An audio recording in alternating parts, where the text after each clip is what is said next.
Assalamualaikum warahmatullahi wabarakatuh. Bertemu kembali dengan Eko dalam Habitat Bongkla. Terima kasih teman-teman yang sudah like, komen, dan subscribe. Nah teman-teman, pada video kali ini saya mengupdate nih teman-teman ya, tunas kelapa yang kita dapatkan gimbal teman-teman abnormal dari dia menetas di alam teman-teman ya. Sekitar kurang lebih 6 bulan yang lalu teman-teman saya mendapatkan membuat bonsai kelapa gimbal teman-teman ya, yang dari tunas. Dan ada satu pohon kelapa gimbal yang didongkel teman-teman ya, yang sudah tua, lumayan tua, kelapa gading oren itu sudah tidak bersama saya lagi teman-teman ya, karena sudah mati teman-teman, karena gagal akar teman-teman ya. Ada video update sebelumnya teman-teman, 6 bulan yang lalu itu gading kuning sudah tidak ada lagi teman-teman ya. Padahal teman-teman, ini yang dari tunas saya dapatkan teman-teman, dua bahan, satu kelapa sayur jumbo ini teman-teman, dan satu ini kelapa sayur biasa teman-teman ya. Dan ini pasca 6 bulan dia sudah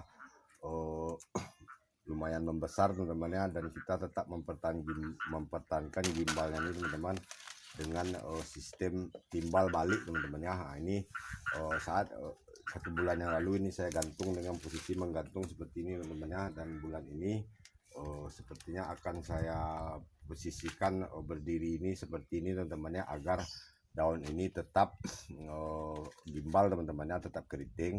Dengan kita membalikkan posisi tanamnya teman-teman, otomatis daun akan mencari arah matahari otomatis ke atas teman-teman ya. Saat seperti ini, saat digantung terbalik seperti ini teman-teman, dia mencari arah matahari ke atas. Dan saat kita rubah seperti ini teman-teman, otomatis dengan merubah ini daun yang akan tumbuh ini teman-teman akan kembali tetap mencari arah ke atas.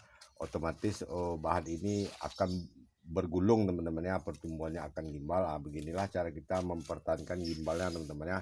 Ini bahan tidak kita membuat gimbal, ini sudah dapatkan dari alam teman-teman ya. Dan pada temanya teman-teman, pada beberapa 2 minggu yang lalu ada seorang rekan kita bertanya di kolom komentar saat konten 6 bulan lalu teman-teman ya, apakah bonsai kelapa gimbal perlu disayat apa tidak om.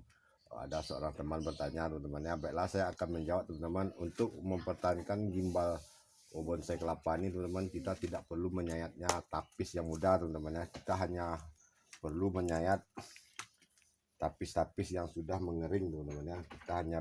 Kita hanya perlu merapikan tapis-tapis yang sudah mengering seperti ini teman-teman.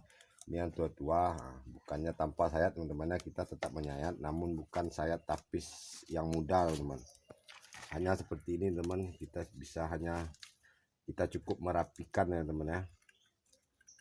Ini tetap kita sayat,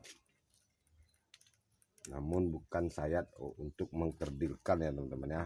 Jika kita sayat untuk mengkerdilkan, otomatis bahan ini akan bebas teman-teman ya. Untuk mengkerdilkan pohon kelapa gimbal ini teman-teman, kita hanya perlu merubah posisi tanamnya secara rutin teman-teman ya. Ini tapis-tapis tua ini teman tetap kita biarkan. Jika ada kita menyayat teman-teman, yang harus kita sayat itu hanya untuk sayat perapian teman-teman ya, seperti ini teman-teman. Kita rapikan sedikit teman-teman, namun tidak menyayat tapis seperti layaknya kita membuat bonsai kelapa gimbal kelapa normal teman-teman ya. Dan sepertinya ini daun saat saya mendapatkan teman ada 5 pelepah teman-teman ya. Saat itu masih berusia kira-kira 5 ataupun 4 bulan teman-teman ya. Dan ini sepertinya sudah ada saya satu membuang pelepah tuanya di sini teman-teman.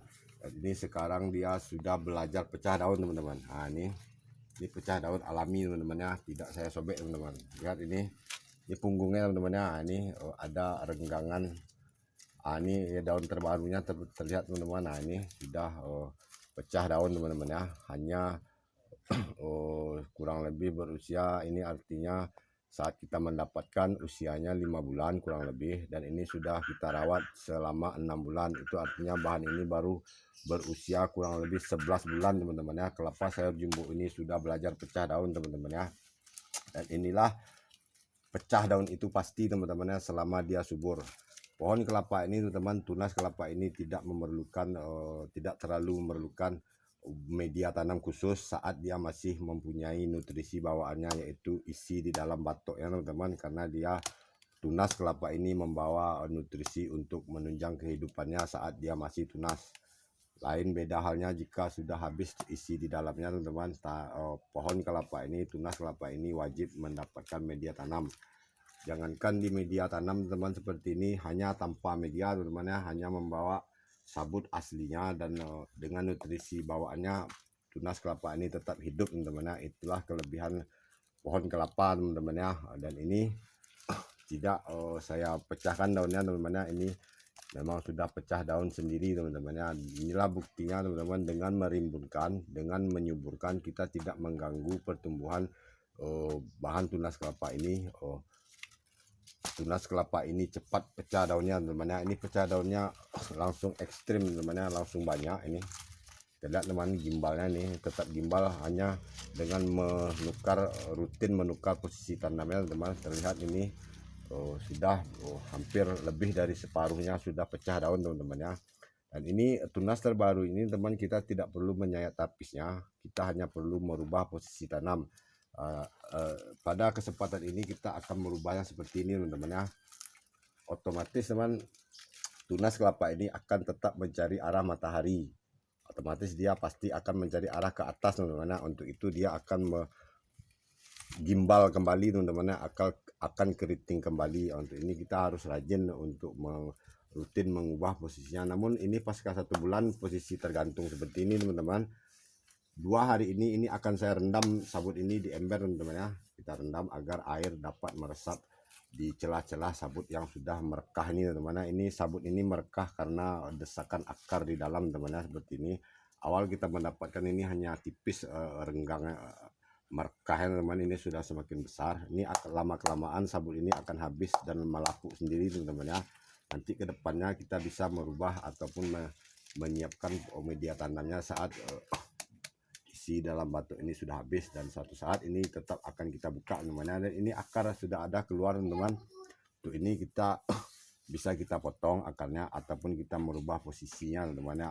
Otomatis akar ini akan kembali ke bawah teman-teman, seperti ini teman-teman. Ini bisa kita rubah seperti ini, ataupun intinya teman-teman kita hanya merubah posisi. Baiklah teman-teman, ini sepertinya sudah perlu kita sayat sedikit teman-teman. Ini pelepah sudah terlalu mengering teman-teman, ini pelepah sudah tua. Pelepah yang tua ini bisa kita buang teman-teman ya, dan sedikit kelihatan rapi teman.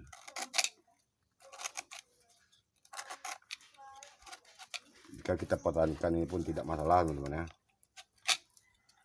Saya ingin membuangnya teman-teman, pelepah lama ini.